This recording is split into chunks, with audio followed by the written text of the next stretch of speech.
नमस्कार. निवेदक विठ्ठल पवार या माझ्या यूट्यूब चॅनलमध्ये आपल्या सर्वांचं मनपूर्वक स्वागत करत आहे. मित्रांनो, बोलताना तुम्हाला भीती वाटते, बोलताना तुमचे हातपाय थरथर कापतायत, बोलताना अनामिक भीती तुमच्या मनामध्ये निर्माण होते.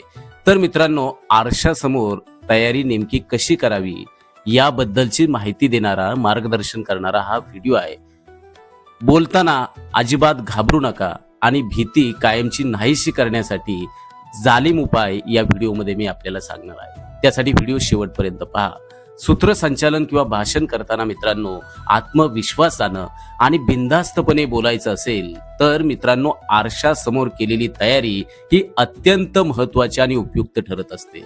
काही गोष्टी साध्या वाटल्या तरी त्याचा परिणाम फार मोठा असतो. व्हिडिओला सुरुवात करण्यापूर्वी आपल्या सर्वांना सांगेल, जर तुम्हाला प्रभावी सूत्रसंचालक आणि उत्तम वक्ता व्हायचं असेल तर निवेदक विठ्ठल पवार याच यूट्यूब चॅनलला आत्ता सबस्क्राईब करा. इथं दररोज नवनवीन मार्गदर्शन आपल्याला मोफत दिलं जातं, तेही घर बसल्या दररोज. मित्रांनो, आरशासमोरची तयारी करताना सरावाची सुरुवात नेमकी कशी करावी? मित्रांनो, आरशासमोर उभे राहा किंवा खुर्चीत नीट बसा आणि हातात माईक असल्यासारखी एखादी वस्तू घ्या. मग ती वस्तू पेन घ्या, रिमोट घ्या किंवा अन्य काही वस्तू घ्या. उदाहरणार्थ, तुम्ही तुमच्या शाळेच्या वार्षिक स्नेहसंमेलनाचे सूत्रसंचालन करणार असाल तर मित्रांनो, मग असं बोला. त्या ठिकाणी तुम्ही सराव करा. मान्यवर उपस्थित, पालक वर्ग आणि माझ्या प्रिय विद्यार्थी मित्रांनो, हे बोलताना तुमचा आवाज, उभं राहण्याची पद्धत आणि चेहऱ्यावरील आत्मविश्वास आरशात पहा. 2. हावभाव आणि देहबोली तपासा. मित्रांनो, आरशात पाहताना हातवारे, चेहऱ्यावरचे भाव आणि शरीराची हालचाल ही नैसर्गिक होते का हे पहा, तपासा. आणि जर नैसर्गिक होत नसेल तर ती नैसर्गिक आणण्याचा प्रयत्न तुम्ही वारंवार करा, दररोज करा. उदाहरणार्थ, जर तुम्ही कविता म्हणत असाल, हे विश्वची माझे घर, तर त्या ओळीनुसार तुमच्या चेहऱ्यावरती भाव येतात का? हातवारे जास्त तर होत नाही ना? हे तुम्ही तपासा. 3. चुका ओळखून लगेच सुधारणा करा. मित्रांनो, आरसा आपल्याला खरी स्थिती दाखवतो. एखादी चूक दिसली तर लगेच सुधारणा करा. आरसा मित्रांनो कधीही खोटं बोलत नाही. जे सत्य आहे ते सत्य आपल्या समोर आरशामध्ये दिसतं. त्यासाठी आरसा ही जगातली एक वस्तू अशी आहे की ते कधीच खोटं बोलत नाही. उदाहरणार्थ, जर तुम्ही बोलताना म्हणजे असे शब्द वारंवार वापरत असाल तर ते आरशात लक्षात येईल आणि पुढच्या वेळी ते जाणीवपूर्वक ते टाळण्याचा प्रयत्न तुम्ही करा. 4. आत्मपरीक्षण आणि आत्मविश्वास वाढवणं. मित्रांनो, आरशासमोर सराव करताना आपण स्वतःचं निरीक्षक बनतो. त्यामुळं इतरांसमोर जाण्यापूर्वीच आपली तयारी पूर्ण होते. उदाहरणार्थ, समजा तुम्हाला एखाद्या पाहुण्यांचा सत्कार जाहीर करायचा आहे. आदरणीय प्रमुख पाहुण्यांना मंचावर येण्याची विनंती करतो.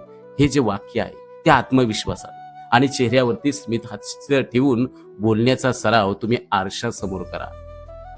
5. सातत्यपूर्ण सरावाचं महत्व. मित्रांनो, हे जे मी तुम्हाला सांगतोय ही 1-2 दिवस किंवा 1 महिना किंवा 2 महिन्याची गोष्ट नाही, तर ही सातत्यपूर्ण दररोज 10 ते 15 मिनिटं आरशासमोर तुम्ही सराव करणं गरजेचं आहे.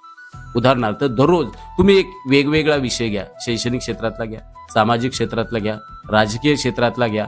अन्य जे क्षेत्र आहे त्या क्षेत्रातले विषय तुम्ही निवडा आणि त्या विषयाबद्दल, त्या क्षेत्राबद्दल तुम्हाला काय बोलायचंय ते वहीमध्ये लिहून काढा आणि त्याचा सराव तुम्ही आरशासमोर करा.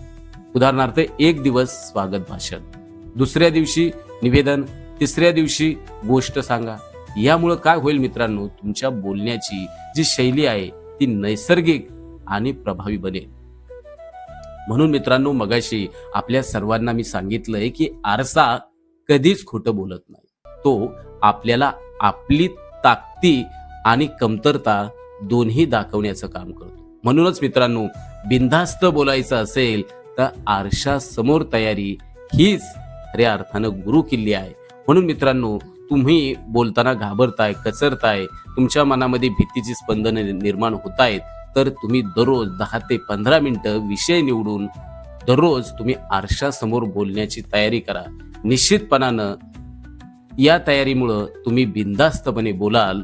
त्यासाठी आरशासमोर सराव करा. त्यासाठी आपल्याला मनापासून शुभेच्छा देतो आणि आपल्या सर्वांना मी जाता जाता सांगेन, आपण हजारो सूत्रसंचालक आणि वक्ते महाराष्ट्र राज्यामध्ये विनामूल्य घडवतोय आणि आणखीन देखील आपल्याला घडवायचंय. म्हणून मित्रांनो, या मिशनमध्ये तुम्हाला सहभागी व्हायचं असेल तर निवेदक विठ्ठल पवार या YouTube चॅनलला आत्ताच सबस्क्राईब करा. धन्यवाद.